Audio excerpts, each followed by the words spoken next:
Hey everyone, welcome back to another video from A Man Talks NRL SuperCoach, and in today's video we're going with the roundup number 2 as we look back at all the games that have been in round 2. Let's get into it. Just a quick note that guys, all these scores that I'm going to be showing throughout this video are all pre-updates, so a lot of these player scores and totals will change come tomorrow, but I just thought I wanted to get this video out tonight, so let's just crack into it. So the first game of the round was the Eels versus Storm on Thursday night, which was an absolute cracking game, really gritty, with the Eels coming out on top 16 points to 12. So going through the Eels players, Gutherson was one of those guys who had a really good strong performance in real life, a lot of try-saving tackles. It just didn't really translate well to SuperCoach, so unfortunately for a Gutho owner, he looked really good, but I think you would be a bit disappointed knowing that the first game he's got 75 and now just 30, and when he's priced very similar to guys like Ryan Pappenhausen, it's likely that even if he does have a good game come round 3, he is probably going to go down in price. So I don't know if I'd necessarily just kind of rage trade him out unless you're really looking to jump on price rises, because I think the Eels draw now does open up quite well now that they've passed the Storm, and so I think Gutherson will be able to have a good average for the next few rounds. So I don't think he's an immediate trade out, but I do completely understand anyone who wants to kind of capitalize on any price changes before round 3. Mike Acevo coming in with the double, this is kind of what you get from Mike Acevo. He either goes really hot and cold, he has games where he might get 10-15 points, but then he scores a double and does really well. I owned him for parts of last year, and I think I had him for that game where he scored 4 tries and got like 150 points. So he can be really good to have as an owner, but he can be very frustrating as well. But at Bankwest, he really does well. I think it's now 25 tries in 24 games at that arena for him. So, if the Eels have a run of games with it all at home, maybe you could take a punt on someone like Mike Acevo. Ferguson would be really disappointing for a lot of his owners, coming off that 92-point game that he had last week, only coming in with the 25, just again wasn't his night. Same Dylan Brown, who I own. I thought he looked pretty decent. Again, he had that try assist for one of Mike Acevo's tries. Came out with 52, which I'm hoping will update to a little bit higher. To be honest, I knew coming up against someone like the Storm that, scoring is going to be a little bit lower for these attacking guys. So even 52, if he does say update to around 60, I'll be pretty happy with that, and I'll take it, given the conditions as well that were around a lot of the games, in wet weather footy. The attacking players usually always have the lower average in terms of how much they score, and it's usually all the forwards who do a bit more work in the middle who will typically get more points during these kind of wet weather rounds.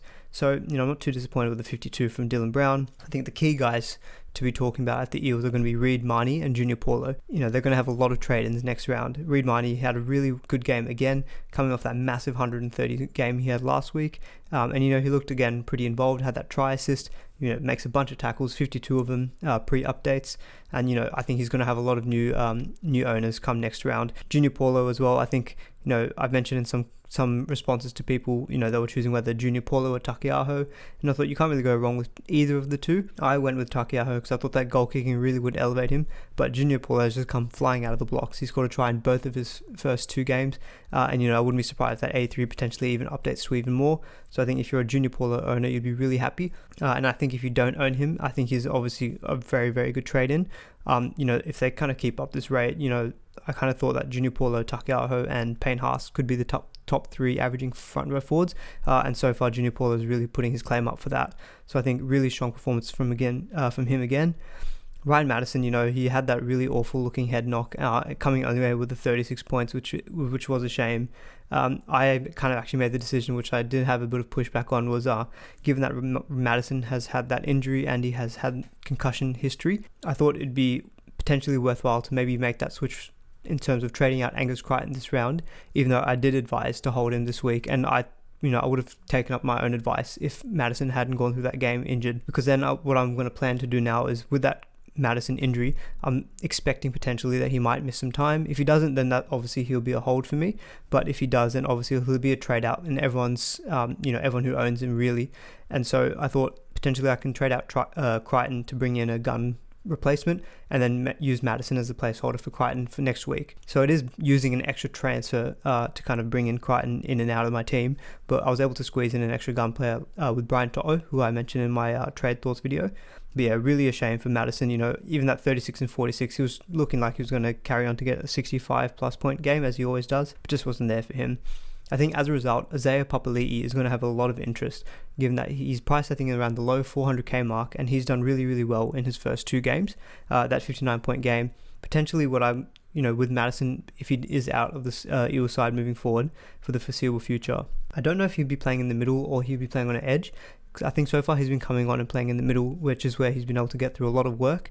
Playing on an edge, he's probably not going to be able to get as much, but I still think with these 2 good games under his belt, he would be a pretty decent cash cow option to begin the season. And depending on the extent of Madison's injury, if he has kind of more of a long-term place in the Eels starting second row, he could be a really good option for the medium and long-term as well. Moving on to the Storm, again, the usual suspects kind of came through. Ryan Papenhuyzen with that 75-point effort, pretty good showing from him with that try assist and a line break. Raymond Smith actually came through really well. Obviously, he didn't have a great game last round. He updated to about 30-something points. So, if you stuck with him, that's a really, it's a good call on your part, given that he scored the try and came away with 61 pre-updates. Olam again scored a try from this round. So, if you started off with Olam, he's done pretty well to start with you for the first couple of rounds. Munster had a bit of a lower match compared to what you would expect from someone like him, only scoring the 55 points. I think obviously I wouldn't really be recommending trading him out at all. Pre-updates he could update even higher, but it's okay in these kind of tough games. You can expect odd low score, and again, that wet weather factor does come into play when you're looking at the output of these attacking guys. I think one of the winners from this Storm game was Christian Welch. I think a lot of people weren't so hot on him after he only scored about 52 points last week. I think they're expecting a lot more, and I think this game he's shown what people were really kind of expecting from him. Playing pretty decent minutes and getting through a lot of work. 66 points, really good outing from him. Very happy to keep owning him, and at his price of 450k, I think that's a pretty good output from him. Brandon Smith, though, again, that's now 2 weeks in a row where he scored in the 40s, obviously pre-updates. So I think he's going to have a lot of sellers come next round. I think a lot of people are going to be looking at guys who are around his price, even a little bit lower, say like Josh Jackson, who's done really, really well this round. And I feel like Brandon Smith is going to be a really highly sold player. And you know what, I can't really discourage selling him. I think these are the games that you wanted to bring him in for when he was starting at number 9, hopefully playing decent minutes, but he's just not kind of pushing out the scores that we would hope for.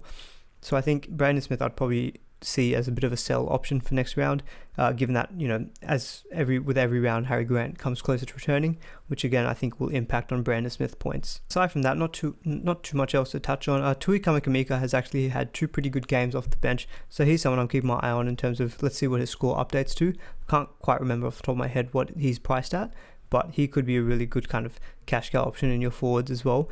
Say if you are looking to do maybe a downgrade from someone like Brandon Smith. He has had pretty decent games, but I would have to do a little bit more, look into his stats to kind of see how he's performed. But he's had some pretty good outings for the Storm in the first couple of rounds. So next game was the first game on the Friday, which was the Warriors versus the Knights, with the Knights taking this game out 20 points to 16. Some pretty good showings from the Warriors here. Tuvasashek came back from a pretty poor performance, Supercoach-wise, last round, with a 75-point effort, with a couple of try assists in there, a couple of line break assists. He's always very busy in terms of his base stats, taking a lot of runs out of his own end. Fusatua, obviously not ideal, given that a lot of people are banking on him being a kind of cheap centre wing cash cow option. He just hasn't quite hit the ground running to begin the season. I think at the moment he's going to stay in my team. I think I've got other priorities I need to sort out, so he's not going to be someone I'm looking to just offload straight away. But I think down the line I would hope for some more potential output from him if the Warriors come into a nice run of games, but at the moment he just kind of hasn't done what we would hope for. The halves here for the Warriors kind of disappointing. Harris DeVito only with that 30-point effort. I think obviously there was a lot of preseason hype around him in terms of Supercoach, in terms of being that kind of maybe number 1 backup half to someone like Nathan Cleary. He just hasn't quite done it yet. I think a lot of that is down to this quad injury that he had preseason. He probably hasn't had a full clean preseason coming into the start of the season, and actually apparently he was actually cited in a moon boot after the game, so there is something to keep an eye on as well, whether he actually might even be in next week's team, if potentially there's some kind of reoccurrence of that injury. Fanua Blake as well, he had a bit of a calf issue I think during that game, so I think his minutes were definitely down in what we saw from last week. So that 48-point effort, I can kind of understand where that's coming from, but obviously not ideal if you jumped on him last week, because he had a really good game last week, and I wouldn't be too concerned with this. I think he just had a bit of a calf complaint which impacted his minutes for this week, but I think moving forward he's still going to be a really good pod front row forward option. Tohu Harris again was kind of ever consistent, second row forward option that you can always trust on. He actually had some really, really nice try assist, where he just had really soft hands and bumped up his score even more. But otherwise you can see, he goes through a lot of work with 34 tackles, a lot of runs out of his own end, but that 75-point effort in 73 minutes can't really be too shocked by that. I think he always will deliver in terms of his points. So he's someone he's one of those guys who I think he doesn't have that much upside, so he's not, he's not so like appealing straight away to begin the season, but he's definitely someone you want to lock into your team throughout the season just to kind of nail, you're going to get consistent 65 plus points from him every round. Aside from that, Bailey Sironen obviously had a bit of interest from last week where he scored that try and I think got 54 points. But only the 32 points this game. He was also spotted with a sling post-game. Apparently that was a bit more of a precaution, but again, something to keep an eye on in Teamless Tuesday. But overall, not too many kind of big performers out of the Warriors from this game. In terms of the Knights, there were some really, really big performers. Jaden Brayley, who I actually did trade in this round. I mentioned on my trade thoughts video, I was thinking about maybe doing the Lamb to Brayley trade this round instead of next. And I pulled the trigger on that. I thought, in terms of the matchup, and I thought I wanted to kind of jump on that, and that really paid off for me. He got that 84-point effort, including that try out of dummy half. I was really happy to see that when he went over. I was like, yes, that's justified my trade to an extent. So he's had a really good game, and again, similar to Reid Marnie, I think he'll be a very, very popular hooker option come next week. I think a lot of people will be doing that switch from, say, Lachlan Lamb, maybe Matt Moylan. I think there'll be a lot of people who will be wanting to get him into their teams. Bradman Best, or Bradman Beast as people are calling him, he had an absolute monster game. He was 80-point effort, and he had a couple of nice try assists, really nice flick on the wing to set up one of the other tries in the game. And so I thought he had a really strong game, and with the Knights' pretty good opening draw, I did mention that he was someone who I'd probably be looking to jump on hopefully sooner rather than later, but given his high starting price, couldn't quite justify it there.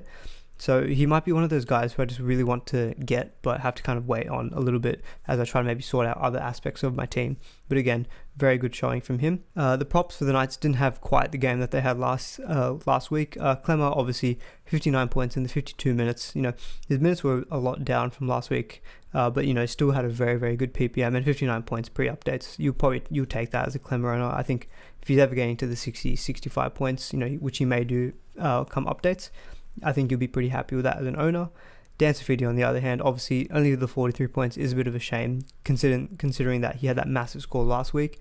So I think a lot of owners would have been obviously not expecting a double, but still kind of hopefully creeping into that 60-point realm. So that is a bit of a downside for Safidi. Frizzell had another very good game. He's got 64 points, and he's coming off a 79-point effort last week, or 70-something, thereabouts, can't quite remember. So he's actually someone to maybe consider, who I, to be honest, haven't really been thinking about at all. But he's going to be playing 80 minutes, and he's got a really strong running game. And in that Knights team, it's all about the forwards. I think they laid the platform for their dummy half and their halves, and it's a really strong forward pack. So I think someone like Frizzell could actually be a bit of a pod option. I don't quite know what his ownership is at the moment, but yeah, he could be a very good potential consideration. He's pulled together a couple of good scores. Mitch Barnett obviously has done really, really well with that another 83-point effort coming off that 105. That goal kicking really just does add a lot to that score. You got 4 goal kicks, as you can see there, which adds 16 points. You take away those 4 goal kicks, and we're looking at a score of around 59, which is fine, for his price. But that goal kicking really just does elevate him to that kind of next tier, I guess, of second row forwards. It does remain to be seen whether he does hold the goal kicking once Ponga comes back. To be honest, he looks a much better goal kicker in my opinion than Ponga. He was hitting them really, really sweetly. He hit that one from the sideline, which looked really good. So to be honest, I wouldn't be I would say he should be the goal kicker ahead of Ponga based on how he's been kicking them. And if he does, then I think he becomes almost close to a must-have second row forward, because he's going to be playing close to 80 minutes. He's a forward who's got goal kicking, pretty decent base, all the recipe you want in a gun SuperCoach player. So Mitch Barnett, definitely someone I think I'd be looking to bring into my team soon. I guess the question now is, it's already been 2 rounds, and it could just be maybe 2 or 3 more rounds until Ponga comes back, and we just don't quite know obviously who's going to take up the goal kicking. But I think if you jumped on Barnett at the beginning of the season or just in the last round, you'll be very happy with his efforts. So the next game on the Friday was the Titans versus the Broncos, with the Titans winning this 28-16. I thought this was a really enjoyable game. I was really looking forward to this, just to kind of see that bit of a Queensland derby, big brother in the Broncos versus little brother, who's kind of trying to take the mantle in Queensland. I think the biggest standout, obviously, from this game was Dave Fifita, someone I kind of tipped as maybe a good punty vice-captain option. I thought, he had all the recipe of going up against his old team. Broncos not defending so well against the edge, and he showed why he's such a destructive ball runner. That 99-point effort, just kind of barnstorming. He scored a couple of tries. Wouldn't be surprised to see his score update to over 100 come updates. So I think if anyone did do that kind of punty vice captain or even straight captain option, obviously you'd be very, very happy with that. I have Jamal Fogarty, who I have in my team. I'm pretty happy with that kind of 56-point effort. I'm hoping he updates a little bit more to say into the 60 mark. But again, he led on one of the tries with Fafita. And those goal kicks, 4 goal kicks, which adds 16 points, take those away. We're only looking at a 40-point game from him, which is not that great. But that's one of the appeals of, of a goal kicker. They really just do add a nice little buffer to every player's score. One disappointment, I guess, from the Titans will be Tino. Obviously I've got him and a lot of players will have him. Only the 36-point effort. He got man of the match in the actual game and he looked like he was really, really involved, but it just didn't really translate into SuperCoach. Obviously there could be some updates that get him up over the 45 mark, but I think a lot of people will be kind of disappointed with only that 36-point game. I wouldn't be surprised to see quite a few sales of him. I think given that he's priced at 505k, if that 36-point score plus that 60, he probably isn't going to maybe go up in value, I would say. And I think a lot of people will be trying to jump on some price rises from guys below him, or maybe even moving up to guys like, say, Barnett or even Fafita, for example. I'll probably be holding him. I think I've got other things I want to do in my team, and I don't think Tino is like a priority sell. I still think he will come good, and that 6-point effort last week, he didn't really contribute anything in terms of attack either, so I know he's got that in him. It just wasn't one of those games for him, I guess. I think AJ Brimson with that 20-point effort really is going to discourage a lot of owners. I think he'll also be really highly sold. The benefit, I guess, of if you do have Brimson is, he's more expensive than guys like Pappenhausen if you don't have, or Gutherson, or even Latrell, who we'll touch on later, or below his price, so you can make that switch fairly easily. But if you did want to go with him as a bit of a pod to start the season, he just hasn't quite hit the ground running. So I think, I would sell him as well, given that there's so many other good fullback options who are currently firing. In terms of the Broncos, some good performances from very SuperCoach relevant players. So Tessie New, who I started this week, and he really came through. He scored that try and line break, and he looked really, really, really good in the attack. Has a lot of offloading in him, a lot of tackle breaking ability as well. So I'm very happy to own Tessie New, and I think with that 81-point effort pre-updates, he'll be a great cash cow option. David Mead, on the flip side, didn't have a great game this round. Obviously, he scored 77 last week, and I think a lot of people were hoping for something similar, just to kind of get that really good cash rise from him to begin from round 3. Just didn't quite work out for him this game. So I think this is one of the downsides, I guess, of flipping between cheap centers, is that they're so kind of volatile in their points. Tessie New only got 36 last week and goes and gets 81. David Mead got 77 and then goes and gets 12 this round. So that really does kind of show that there is a lot of volatility in that cheap center wing position. So trying to nail those startings and reserves can be a bit of a challenge. But anyone who made that switch to David Mead, I wouldn't then be just going to trade him out this week. I think that's a little bit too sideways. I would just hold on to him, and he still probably will go up in price given that he has got that 77. But one thing that's important to note is that these round 2 scores for all players are more important in terms of dictating the players' prices moving forward, given that it's going to be staying in their rolling average for 1 game extra compared to the round 1 score. And that makes round 3 even more so important as well, because I'll be hanging around in their rolling average for 3 games. Tavita Pangai, obviously he got that really late try to end the game, but that 92-point effort, if you had Pangai to begin the season, he's done really, really good to begin the year. So I think you'd be very happy with him. A very good pod option in your front row forward or second row. Jake Turpin, not so well, only with the 31 points, given that, he had a pretty good game last week, but just didn't kind of work out for him. And John Ricky had a good game as well, gained the 63 points. He had that line break and he looked pretty threatening at times. So again, very good signs from him. I think a lot of people probably would have been discouraged from him last week, given he only scored, 45 points. But him getting 63, I think, is a really good sign. And I think people just need to realize when these guys are cheap, they're cheap for a reason, in that, they haven't quite maybe made their mark yet in the NRL, so they're kind of finding their feet. So you do find that, their scores are going to be more volatile. So I think it's about just kind of tempering out expectations when it comes to what points these guys will get. Same with guys like, say, Tessie New and David Mead, I guess, to an extent. If they're not if they haven't got that proven track record, and they have low scores every now and then, we can't be too discouraged. We just kind of have to accept that that's going to be part of having these cheap players. But that 63-point effort, very, very good from him. So the next game was the Bulldogs and the Panthers. The first game on the Saturday, absolutely. These guys were playing in puddles essentially on Bankwest. It was raining that much, but still a very enjoyable game. In terms of the Bulldogs, I don't think there's too many players to touch on. I think the main one will be Josh Jackson. I think he's going to have a lot of new suitors come next round, given that he got 75 points and basically in base. He made 60 tackles and then he ran some and then that was it. Did nothing else, but got 75 points in his 80-minute performance. So I think really strong work from him. And I guess the game kind of suited that kind of, a player like him, given that it was very wet weather and, the game just kind of gets played through the middle. So, he just makes a lot of tackles. But priced around that 430k mark, I think he's very attractively priced and he should go up quite a bit in value. So I think he'll be a good kind of midterm Cow option. Plus, he's pretty steady. He'll always kind of get you about 60 points if he's playing 80 minutes at lock. Aside from that, Faitala Mariner, who was named to start this week, he only scored the 32 points, and I think he did come off with a bit of a foot or ankle issue, so not quite sure what happened there. We'll have to wait and see on Teamless Tuesday and any other news that comes out, but a bit disappointing. That probably might mean that if he is out for some period of time, Corey Waddell would probably go back to the starting second row. But he did pretty decent off the bench. 55 points in 64 minutes is not a bad effort. Unfortunately, I know Carl Flanagan had a good game last week, scoring in the 70s, but it just wasn't that game. Obviously the Bulldogs didn't score any points, so for him, he can't even get a goal kick. So unfortunately, he just only got the 29-point effort. Jake Averillo, I think with that 15 points, he's going to be mass sold next round. Given that I can't remember what he scored last round, but it wasn't too high either. So yeah, he's going to be very heavily sold, and I think at his price, there's a lot of options that you can downgrade to in that cheap center category, or if you can create money somewhere else with your other trade next round, I think he's a good upgrade. To someone say in the 450, maybe if you can even stretch to say Toto, I think Averillo to Toto will be a very popular trade if that money is created. Say for example, if you go Ryan Madison and you downgrade him to say a Josh Jackson, that already unlocks 200 plus K, which would allow you to do that Averillo to Toto switch. I feel like that's what a lot of people are going to be doing, because I feel like a lot of people, given the volatility of the cheap center wing scores, are going to be trying to bolstering up that position. And so I think, if Madison is confirmed to be out for some time, trading him down to a cheaper player will unlock a lot of money, and then you can then fund that into your center wing. But apart from that, not too much else to talk on with the Bulldogs. With the Panthers, a lot of good high scorers here.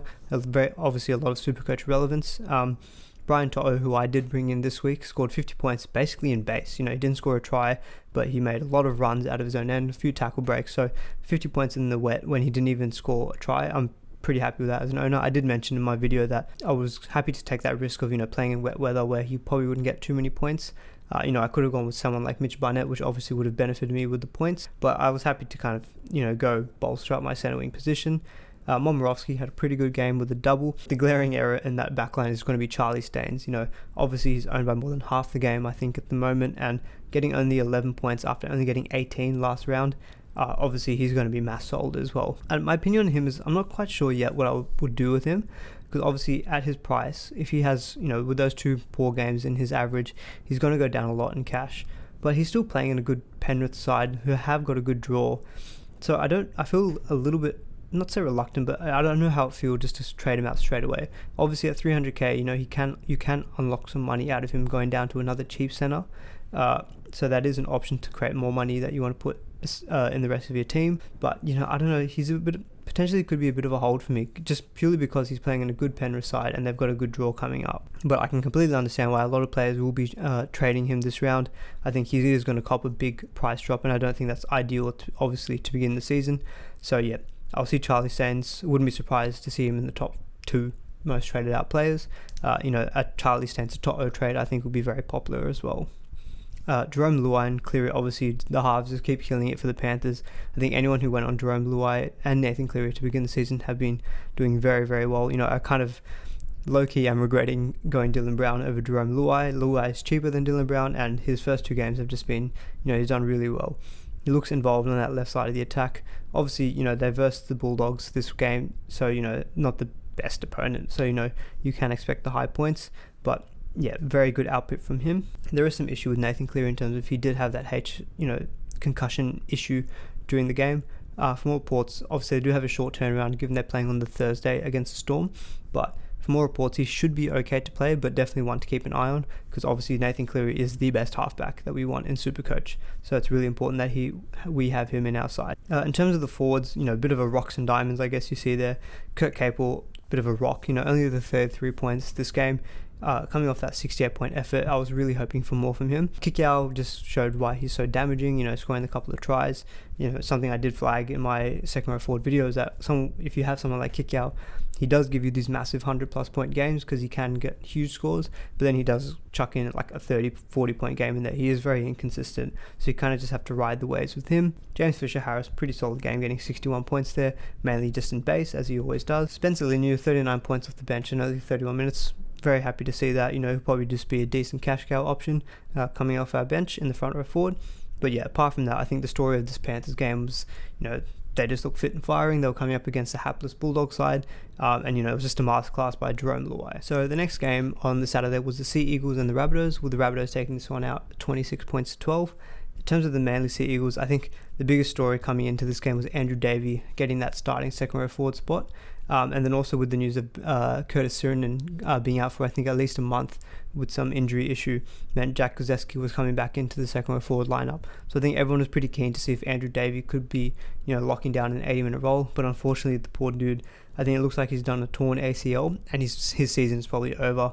And really unfortunate if you did bring him in this week, if you're doing like a Matt Lodge to Davey trade, that really is a shame, only getting the 9 points. This is the time when SuperCoach can be very cruel, and you're just going to have to do another trade to get him out this week. In terms of the good of the Manly Sea Eagles, Jake Dvojevic coming in with his usual kind of, mid-60 score with the 67 pre-updates, just going through his usual amount of workload, playing 80 minutes. Jason Saab had a better game, getting 30 points. He did have that line break, but again, I think the problem with the Sea Eagles is that if they're not scoring points and he's not getting any tries, he doesn't really quite have the base, to be then getting into those, 30, 40 point games. Without that line break, we're looking at a 20 point game. So, again, that wouldn't have been a great effort from him. Cherry Evans, again, only with the 45 points, I guess, kind of just shows he was priced as the next best halfback, but the gap between him and Cleary is just massive. So, unfortunately, if you do go with Cherry at the beginning of the season, he just hasn't started well.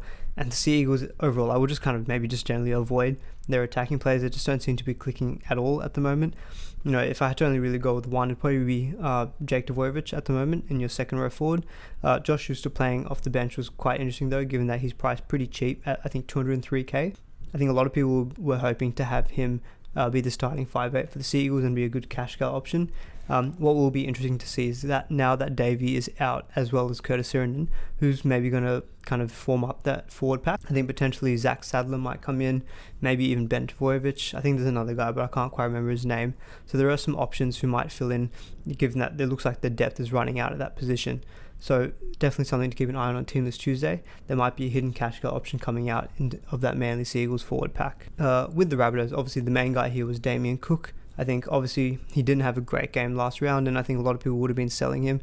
I advise, he is a hold option for this round, given that they were coming up against the Sea Eagles, and he has that pedigree. And something I flagged in my hooker video pre-season was that Damien Cook, he does have the potential for low scores, but then he has really good upside. So you just kind of have to ride some inconsistency from him at times, but enjoy the games where he gets 105. He looked really, really active, scoring a try with a couple of line breaks thrown in there as well.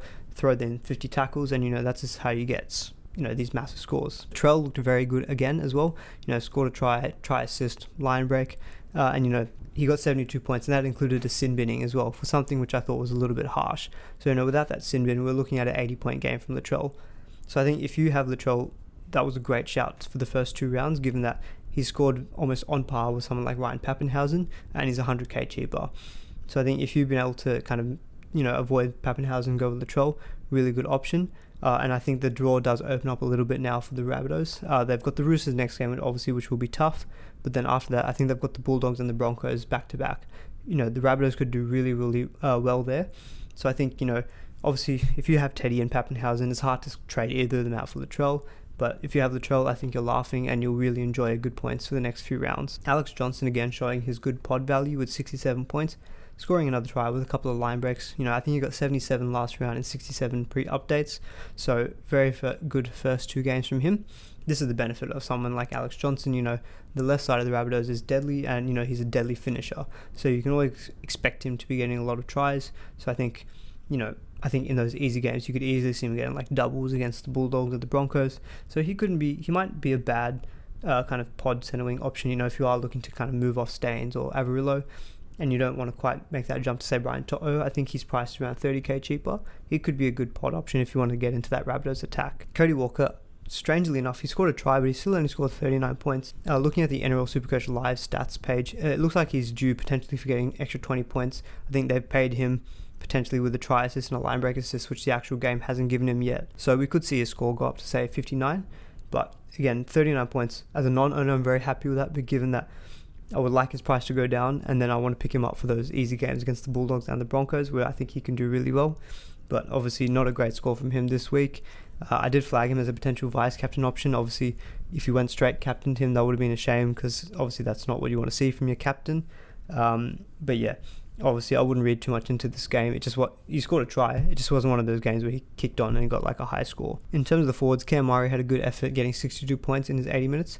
And Jai Arrow off the bench getting 57. Pretty good from him, given that he got 70 points in the last round. So he's shown to have some decent value, I think, to begin the season. But yeah, the question mark I still have question marks over the Rabbitohs. And I think obviously Adam Reynolds came off with that HIA issue, so I think Benji obviously filled in the halves. So I don't think we quite saw the true forwards rotation, because given that last round when they had a full squad, Benji came on and played a little bit of time in the middle, and I think the forwards minutes got impacted by that. So a lot of them have had, I think, a little bit more minutes this round, but I wouldn't read too much into it, given that HIA issue for Reynolds made Benji have a slightly different role this week. So the final game on the Saturday was the Cowboys and the Dragons. It was really good to finally just see a dry game after that. The first 5 games prior to that were all in the wet. It was quite an entertaining game. I was coming in with some low expectations, given that's the Cowboys versus Dragons. Both teams I expect to be in the bottom 8 come season end. But they put on a good show. Not too many highlights out of the Cowboys. I think obviously with Tamalolo going injured last week, probably their most popular player was traded out, so there wasn't really too much SuperCoach relevance in their team. Val Holmes obviously did decent, he scored a try, but 60 points from him when he's at his price tag of 509k, but not ideal. And him playing on the wing, just not what we want to see. I think he only really becomes relevant when he's playing at fullback at the Cowboys. The only other player I'd maybe talk about is Ruben Cotter. So given that Tamalolo was out, he filled in at lock, and he played 55 minutes and got 48 points. I can't quite remember what he's priced at, but he could potentially be one of those okay mid-range cash cow options.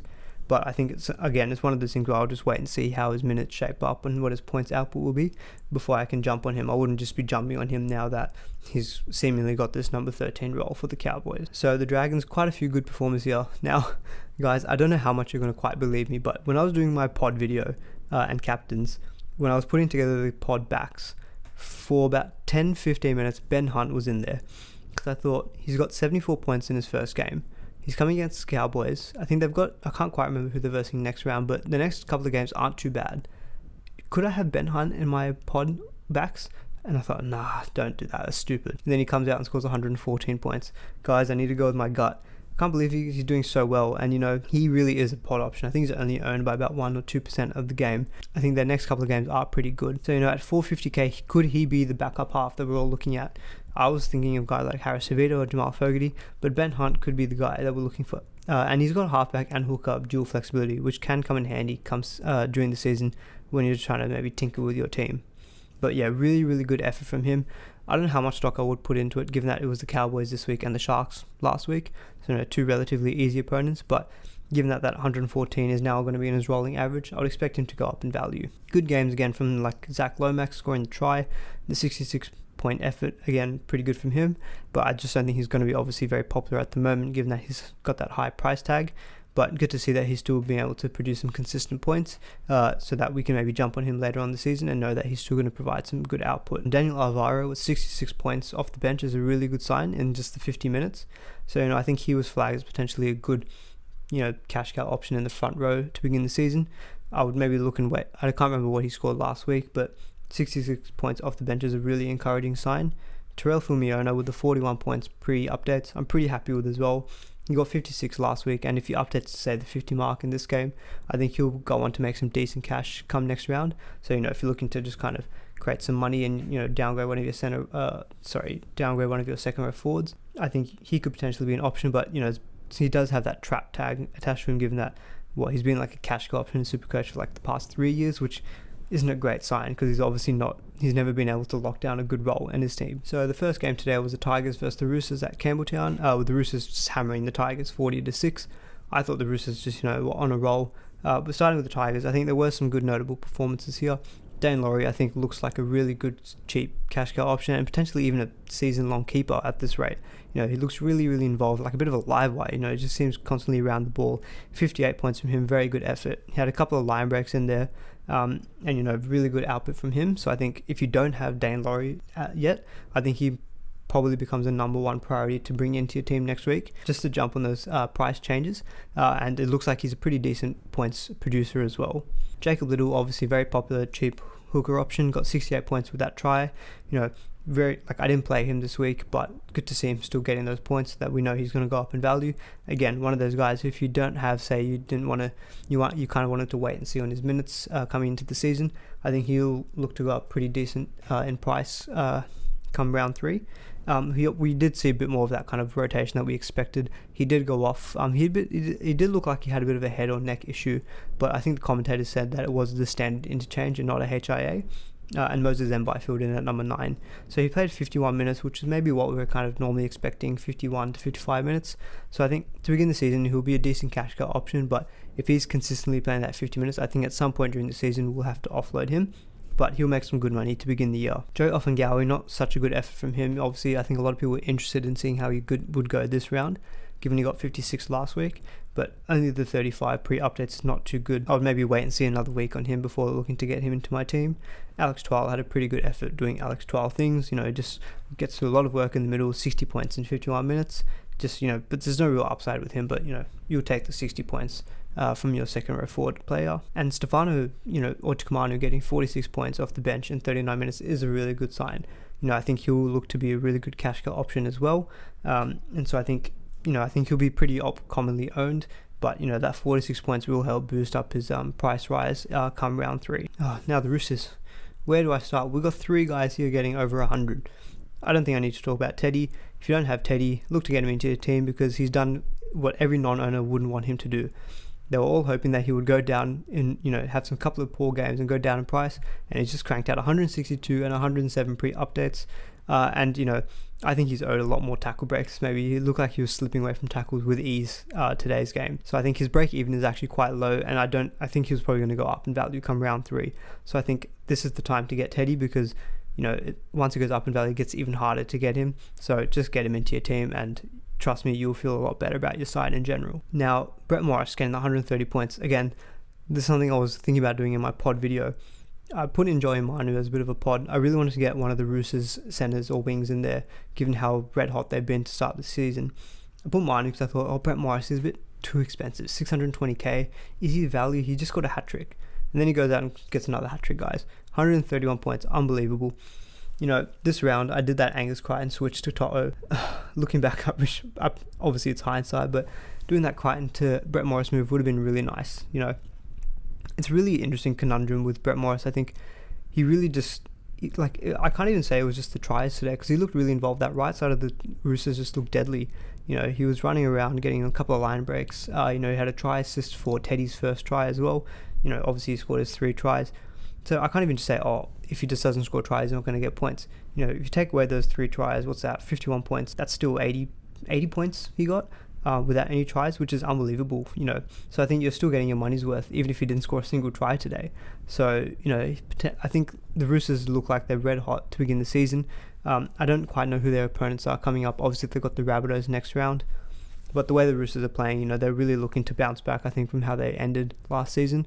And Brett Morris, he could be one of those guys if you can jump on early. Obviously, yes, he is very expensive, over 600k for a centre wing. But you could be, bagging a lot of points as well. And Luke Keary, 132 points. I kind of tipped him as a bit of a captaincy punt this week. Because I thought, obviously, this matchup against the Tigers was very good. I did say I don't think the Roosters would blow out the Tigers as they did with Manly. And, they were only 6 points off getting that. So they did exactly what I thought they wouldn't do. But Keary, I think if you did listen to me and did that captaincy punt, you would be doing really well. 132 points he got. He just looks involved in everything, 4 tries, a couple of line breaks. And I think this is unfortunate what's happening to Lachlan Lamb. He's just getting overshadowed by guys like Keary and Tedesco. Only the 36 points. There is some contention, I think, around one of, I think it might have been one of Brett Morris's tries where Lachlan Lamb did the tip on. And I don't quite know how they've actually given the line break assist and try assist. So he potentially might go up by 20 points, according to NRL SuperCoach Live. We'll have to wait and see on that. Obviously, if he does get that and he gets 56, that would be a pretty good effort from him.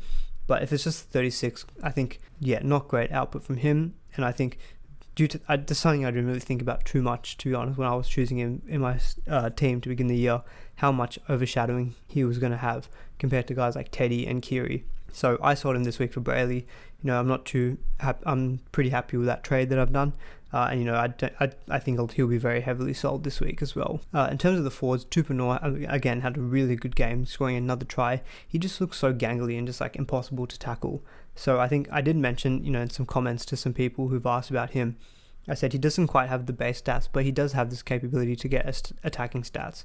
And so I think while he might potentially be inconsistent, while the Roosters are performing like this, and he continues to perform that well on the edge, I think he'll be a really strong option. And at about 411k in the second row forward, I think he'll be great value as well.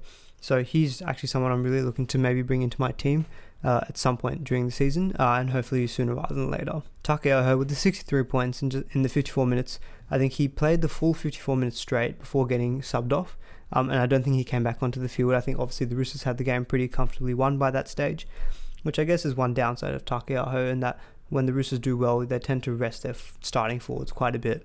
But Lindsay Collins had a really good effort with 75 points, and he got that try assist and line break as well, which really did kind of bump up his score. If you take away the line break, that's another 10 points off.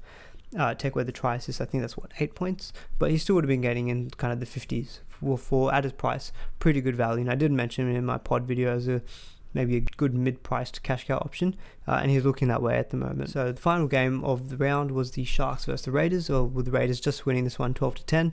If the Sharks had a good goal kicker, they probably would have won this game, but Townsend just couldn't quite land him. In terms of the Sharks, not too much Supercoach relevance. I think the main one will probably be Matt Moylan, who's very heavily owned as kind of a 5/8 cash cow option.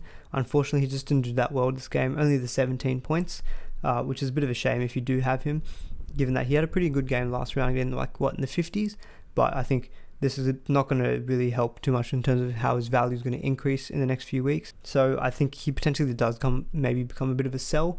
I think if you can flip Watson down to your 5/8, if you have him at your hooker, and you can trade Matt Moylan to say a Jaden Brayley, I would 100% recommend that trade. I think, given that Brayley looks really good, the Knights still have a very good draw coming up, and the Sharks can be a little bit hot and cold, and it can be hard to predict how they're going to perform on their day. But yeah, aside from that, I don't think there's too many other really Supercoach relevant options at the Sharks. And finally, the Raiders, some good performers here.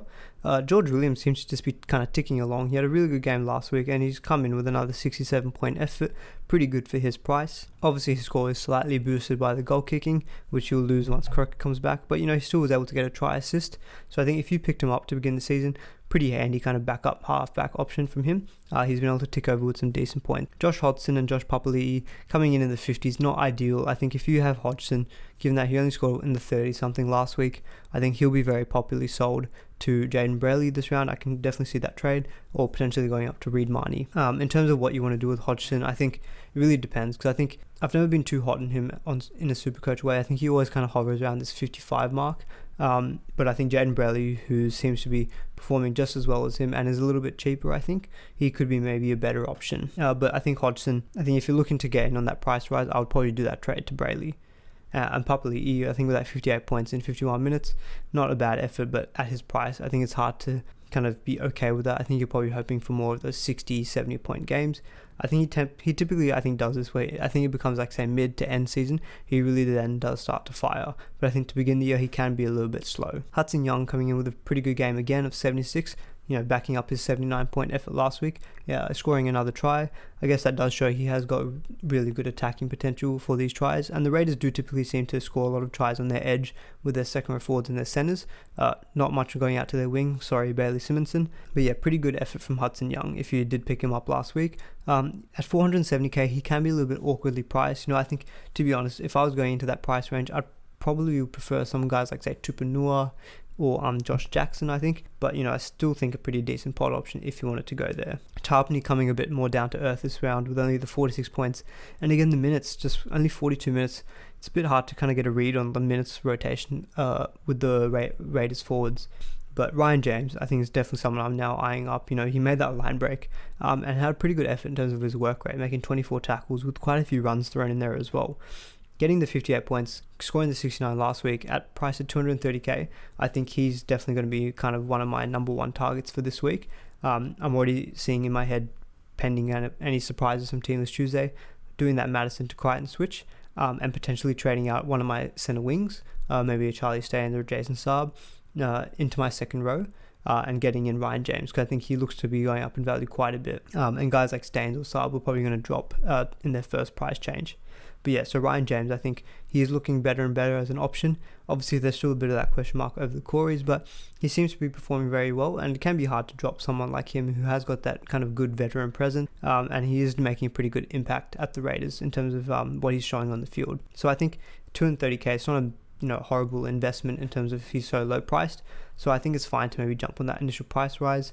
I think if he averages around, say, the 35-40 mark, he'll probably still go up to maybe, say, the high 200 to low 300k mark, so you can make maybe close to 100k out of him, which is pretty good. That's what we want to begin the season. Alright guys, well that's my thoughts on this round's matches. Hopefully you guys enjoyed that video. If you did, please give a thumbs up on the video, would really appreciate it. And if you haven't already, please do consider subscribing to my channel, as I'll be continuing to put out more videos throughout the 2021 SuperCoach season. And do let me know, guys, in the comments below what you guys scored this week. Would be really keen to see kind of what other people, how other people did this week. But until then, I'll see you guys in the next video.